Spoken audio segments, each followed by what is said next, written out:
Ya, selamat sore pemirsa. Kali ini saya berkesempatan untuk mewawancarai secara eksklusif langsung di Gedung Dakwah Pimpinan Muhammadiyah Kabupaten Bantul bersama Ketua Bidang Pengkajian Ilmu Pengetahuan Pimpinan Daerah Ikatan Pelajar Muhammadiyah Kabupaten Bantul, Muhammad Atarik Hafid. Apa kabar Mas Atarik? Alhamdulillah sehat. Mas Puasa Ageng. lancar ya? Sehat, puasa lancar sampai sini Tapi juga agak selamat pucet ya. nih kelihatannya ya. Emang makanya ini efek-efek puasa ya kayaknya. Efek puasa. Iya, banyak kegiatan juga. Nah, Gimana nih? kita berbicara soal kepemudaan di Bantul pada saat ini.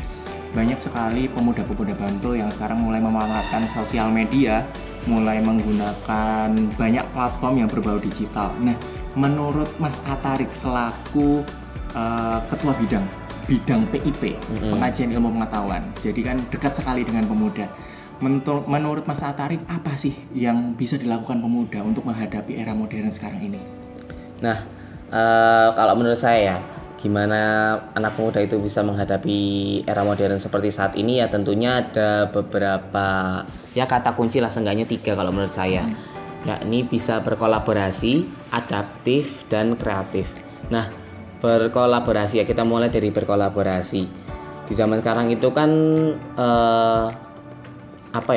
lebih banyak kita lebih bisa berinteraksi dengan orang lain gitu, nggak ada batasan kan, seperti yang tadi Mas Adun bilang kan.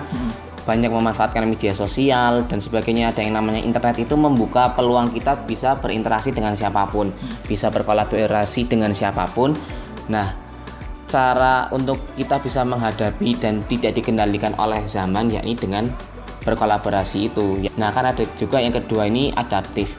Karena sadar nggak sadar perkembangan zaman itu berubahnya cepat.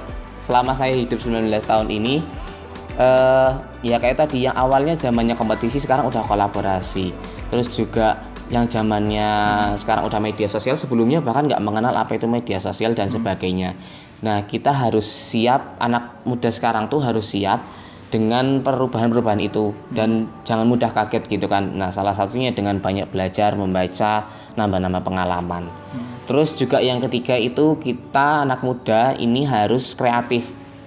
Nah, menghadapi caranya agar bisa adaptif dan juga berkolaborasi ya meningkatkan daya kreativitas kita gitu. Nah, menyesuaikan dengan zaman, nggak lagi zamannya kayak yang sebelum-sebelumnya gitu kan. Gimana kita mau berkarya, mau menghadapi zaman ini, berkontribusi itu dengan cara-cara yang lama gitu. Harus adaptifnya dengan cara-cara yang kreatif gitu. Karena banyak kan peluang-peluang sekarang tuh juga lebih banyak gitu sih. Nah, untuk kedepannya bagaimana sih kalau anak muda ini, semisal nih, ada 3 poin itu tadi, gimana misal kedepannya Indonesia besok bakal jadi apa nih, misalnya anak muda nggak bisa memenuhi 3 kriteria itu untuk masa depan, bakal ngifat ke apa aja ke Indonesia misalnya? Tentunya ya kemunduran ya, ketertinggalan gitu kan. Secara sekarang aja dari Indonesia yang dari Sabang sampai Merauke itu luasnya masih banyak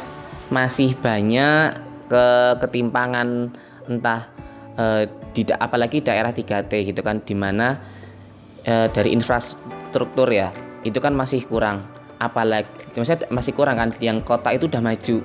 Nah, yang di daerah 3T ataupun yang masih tertinggal itu sangat kurang secara infrastruktur. Nah, kalau anak mudanya nggak bisa memanfaatkan hasil dari infrastruktur itu tadi, misalkan kayak memanfaatkan media sosial ataupun internet ataupun fasilitas umum lainnya yang udah bisa kita jadikan sebagai peluang, itu nggak memanfaatkan sebagai hal yang baik, dengan nggak bisa berkolaborasi, beradaptif dan kreatif tadi, ya tentunya akan semakin tertinggal gitu. Secara pengalaman sendiri ya, saya pas waktu itu ke Banda Neira, itu salah satu daerah 3T di Maluku Tengah. Di sana kalau menurut saya anak-anak mudanya masih sukar gitu, masih kurang untuk bisa menghadapi zaman sekarang. Karena ya teknologi sudah masuk di sana, sudah ada HP, laptop, komputer, LCD proyektor dan sebagainya. Internet juga udah ada, walaupun di sebagian pulau yang lainnya itu masih nggak ada. Jadi harus kayak kita beli itu loh, kita beli voucher gitu. Sampai segitunya. Kalau di sini kan kita udah bebas kan pakai paketan. Kalau di sana mungkin hanya satu provider aja.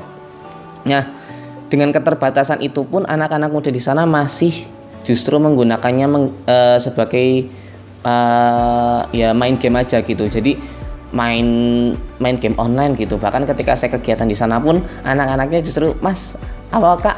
Ayo main mabar-mabar gitu." Nah, itu kalau menurut saya masih sangat miris. Hanya salah satu contoh dari Pulau Banda Neira yang kalau I don't know ya mungkin ya. Itu kalau di maps itu di zoom berapa kali tuh loh, baru sekecil pulau itu aja masih mengalami ketertinggalan gitu, apalagi yang lain. Nah, dampaknya pasti nanti ya Indonesia akan menjadi negara yang berkembang aja gitu. Intinya adalah untuk terus bergerak agar kita bisa memberikan kebermanfaatan bagi masyarakat yang lebih luas lagi. Terima kasih Mas Atarik atas waktunya pada sore hari ini. Semoga bisa bermanfaat untuk teman-teman pemirsa yang ada di luar sana. Saya Adonro, pamit undur diri.